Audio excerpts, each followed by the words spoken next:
안녕하십니까. 박영숙의 미래TV 유엔미래포럼의 박영숙입니다. 오늘은 미래일자리기술 2050이라는 출판 새로운 책이 나왔고요. 이 책은 사실 제롬 글렌하고 박영숙 저로 되어 있지만 많은 이제 세미나를 했고요. 워크숍을 해서 한국의 미래 일자리 어떤 것이 나올까 하는 그 기초 연구부터 참여를 했어요. 그 여윤 선생님하고 그 다음에 남인건 선생님이 지금 나오셨습니다. 안녕하십니까? 안녕하십니까? 네. 소개 좀 해봐요. 남인건 선생님은? 예. 이번에 같이, 네 명이서 같이 이 책을, 발간하는데 참여한 남현근입니다. 그 공무원 오래 하셨죠? 퇴직을 공무원 생활 한 34년을 했는데, 처음부터 코볼 세대의 프로그래머 출신이었습니다. 출신이었는데, 그러다가, 최근에는 퇴직을 하고, 60이 넘으니까, 좀 자연으로 돌아가는 것에 대한 어떤 또 관심이 많아지고, 그래서 지난해에는 방송통신대학교 농학과에 3학년 편입을 해서 지금 열심히 공부를 하고 있습니다. 정말 재밌는 분야이기도 하고. 네. 그리고 또 여윤 선생님은 네. 직장 생활을 지금 몇 년 했어요? 20여 년 동안 제가 인사파트에서 일을 해왔는데요. 예. 그러면서 미래에 대해서 관심을 갖다 보니까 여기까지 오게 된 것 같습니다. 네네. 그래서 게다가 이번에 좀 좋은 기회가 있어서 같이 네 분이랑 같이 공동 번역도 하게 돼서 저한테는 정말 가치 있는 시간이었던 것 같습니다. 네. 네. 그 미래 일자리와 기술, 그죠? 2050년에 어떻게 될 것인가? 네네네네.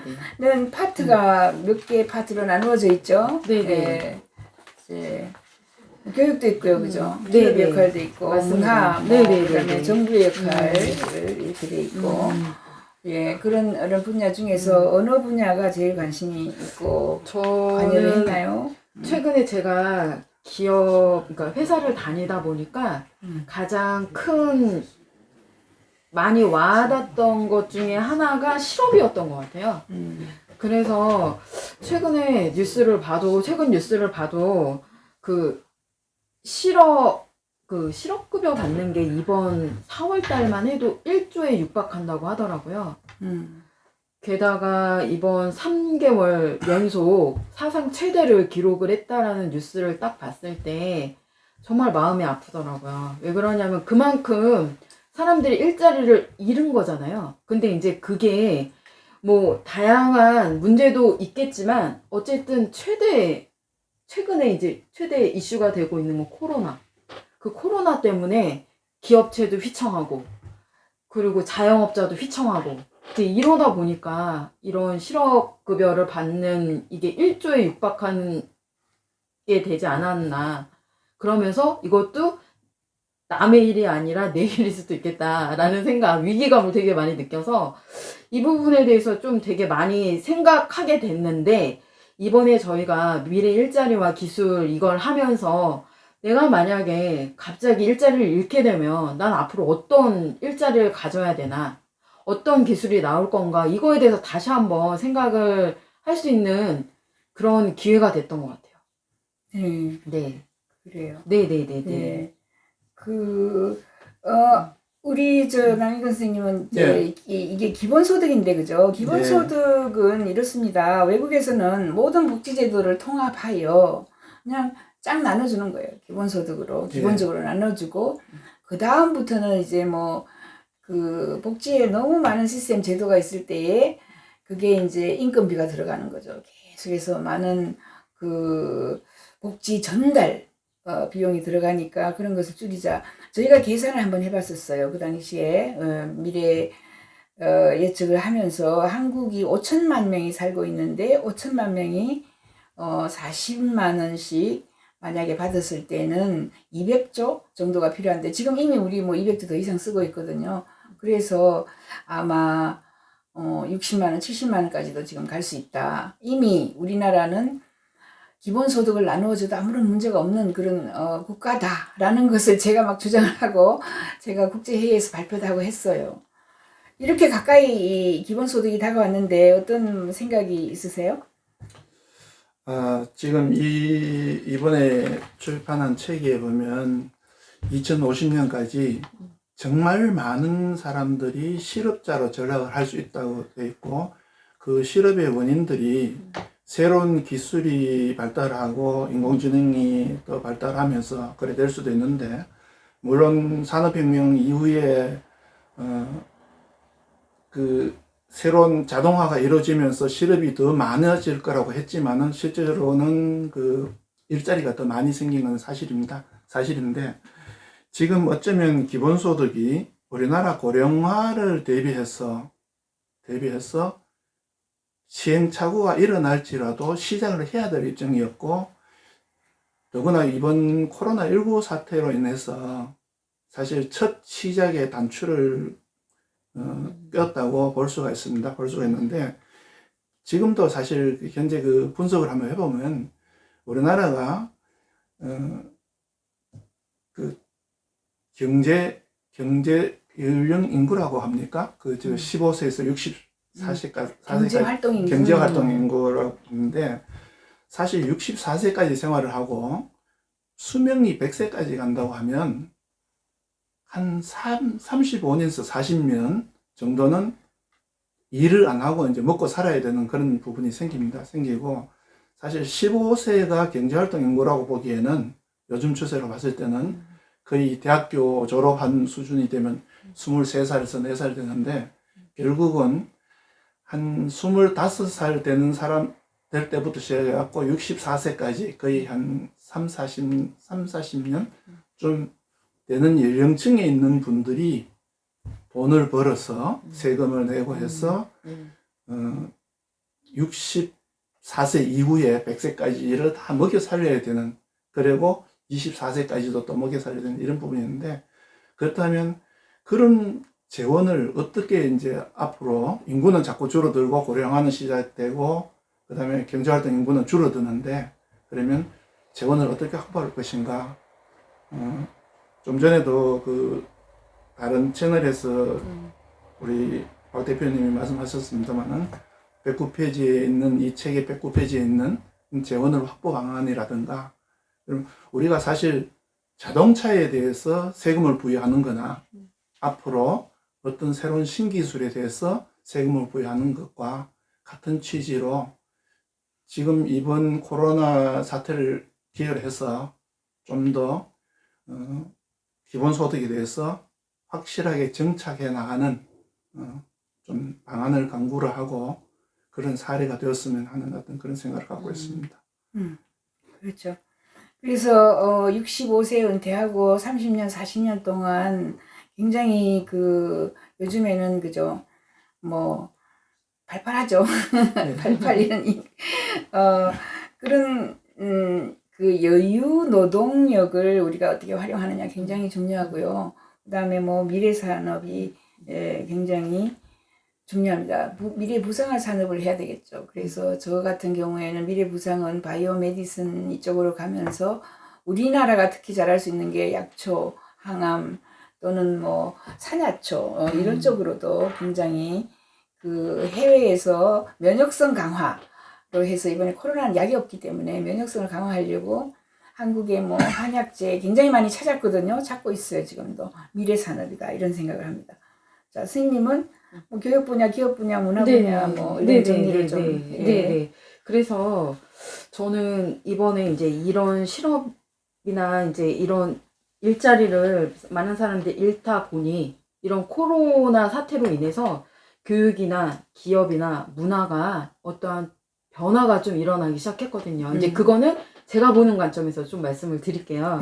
교육 같은 경우는 갑자기 애들 개학이 연기가 되고, 그리고 유치원뿐만 아니라, 그러니까 그런 걸로 인해서 사회적인 문제가 발생이 됐어요. 이제 그거는 예를 들면 육아에 대한, 유치원을 가야 되는데 못 가게 되니 맞벌이 부부들이 당연히 애들을 맡길 수가 없잖아요. 유치원이 휴원을 하게 되니까.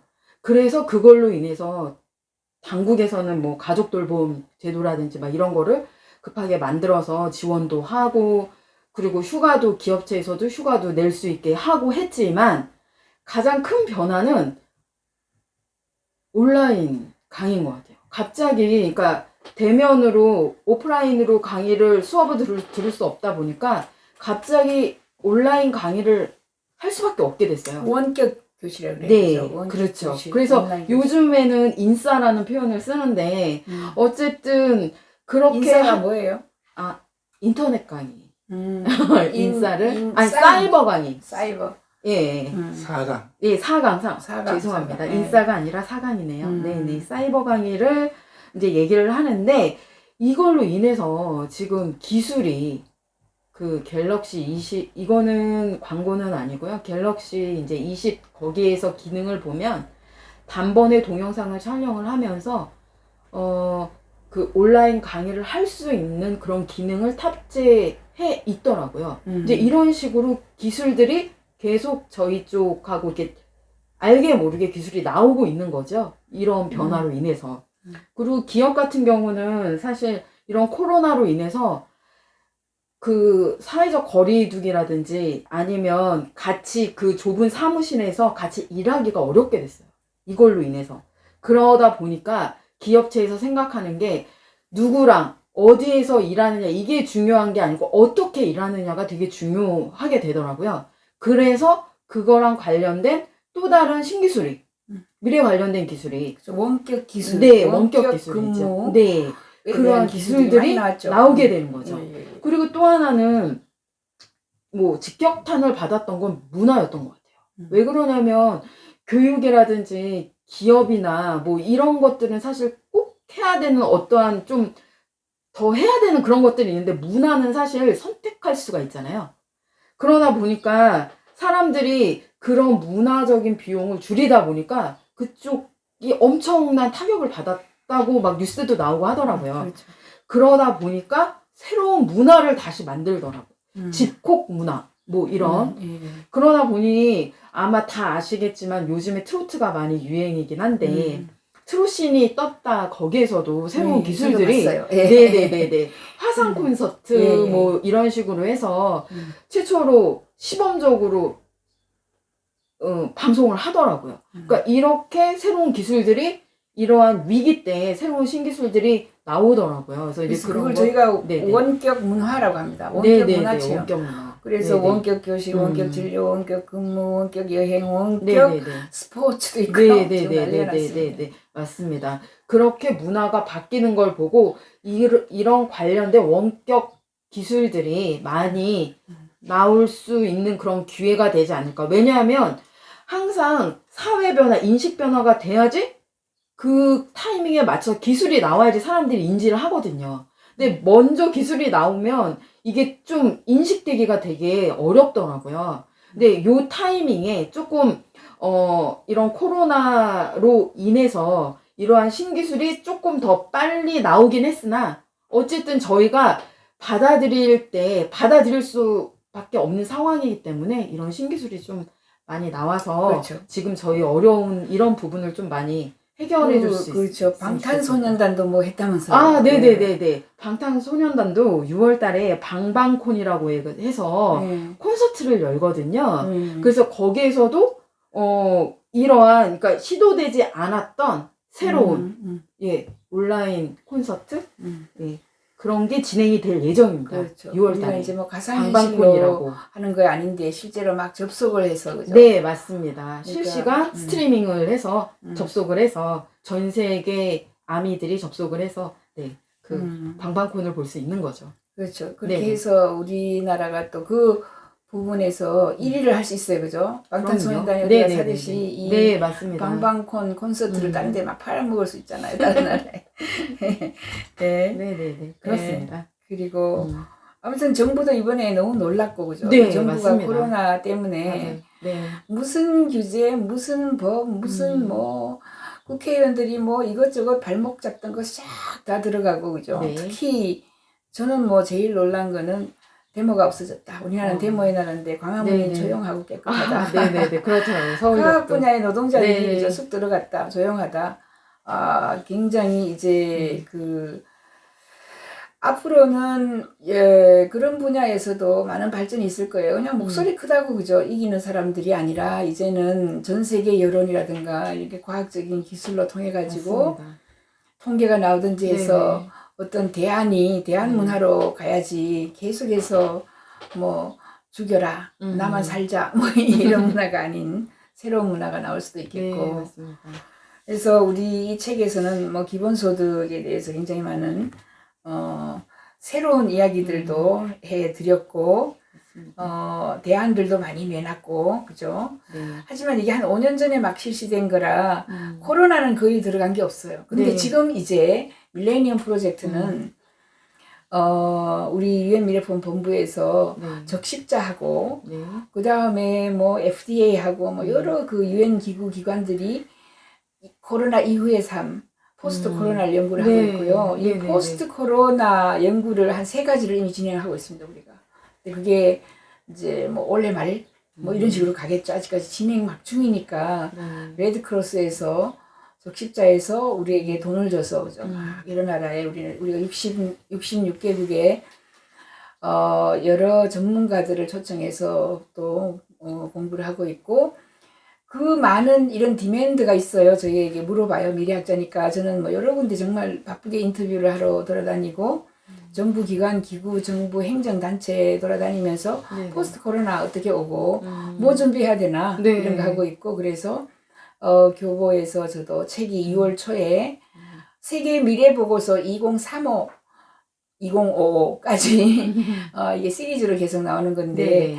거기에 보면 앞으로 포스트 코로나 사회에 어떤 기술이 부상하고 뭐 코로나가 반드시 나쁜 점은 많았죠. 경제를 망가뜨리고 하지만 좋은 점도 꽤 있었다. 이렇게 급격하게 기술이 립프로그라 합니다. 립프로그는 우리가 개구리죠. 개구리가 폴짝 뛰듯이 그죠. 네네. 여기 요 단계에 있다가 그냥 폴짝 뛰어서 한 단계 엄청 높은 맞습니다. 단계로 우리가 네네네. 지금 제재 없이 규제 없이 할 수 있는 게 드론 사업도 그렇고 인공지능도 그렇고 뭐 특히 이 생명공학의 생명과학 또는 네네. 코로나 백신, 네네. 코로나 치료 물질은 아무것도 필요 없어요 지금. 괜찮다면 그냥 쓰라 그러는 거죠. 네네. 2상, 3상, 4상 뭐 이런 그 많은 FDA의 규제가 네. 막 하루도 필요 없이 없어지는 이런 상태까지 가는 상황이다. 이런 변화에 우리 미래연구회 또는 유엔 미래포럼은 미래학자로서 역할을 해야 된다 이런 생각을 하고 우리 지금 회장님이니까 그죠 미래연구회 남 회장님께서는 뭐 어떤 각오가 있으신지 아까 뭐 또 이런 책 연구 하나 글쎄, 지금 사실 이번에 이 책을 발간을 하면서 처음으로 이제 그 발간한 그런 어떤 사례가 되겠고, 그래서 이번에 하면서 많은 경험을 했습니다. 많은 경험을 했고, 그 다음에 또 좋은 주제가 있으면 곧 바로 이어서 새로운 거를 시작했으면 하는 이런 생각을 갖고 있습니다. 그리고 좀 전에 우리 대표님께서 말씀하신 내용 중에 보면 사실 코로나19와 관련돼서 이 책에서 미처 고려를 못했다 하는 부분이 있었습니다만은 사실 교육이라 하는 원격 교육에 대해서는 사실 박 대표님이 저술한 책에도 내용이 있었고 지금도 있었고 하는데 사실 코로나19가 아니더라도 앞으로 이런 사례가 또 발생되면 원격 교육이라 하는 거는 계속 지속적으로 또 있어야 되고 아마 이번 기회에 지금 초, 중, 고등학교에서 처음에 원격 교육을 하면서 우리나라에 지금 5G까지도 기술이 들어갔고 지금 상용화되고 있다고 하는 상황에서도 접속이 잘 안 되고 그 다음에 그 또 응답률이 그 통신 속도에 대한 어떤 그게 떨어지고 하는데 아마 이번 기회에 그런 것들이 그 기업들이나 공공기관에서 많이 개선할 거라고 보고 있고 그 다음에 이 책 자체가 사실 또 정책을 결정하시는 분들이나 시민단체에서 그 사회운동을 하시는 분들이 좀 많이 보면 또 새로운 이슈가 될 내용들이 많이 있어서 좋을 것 같다는 생각을 하고 있습니다. 네네네.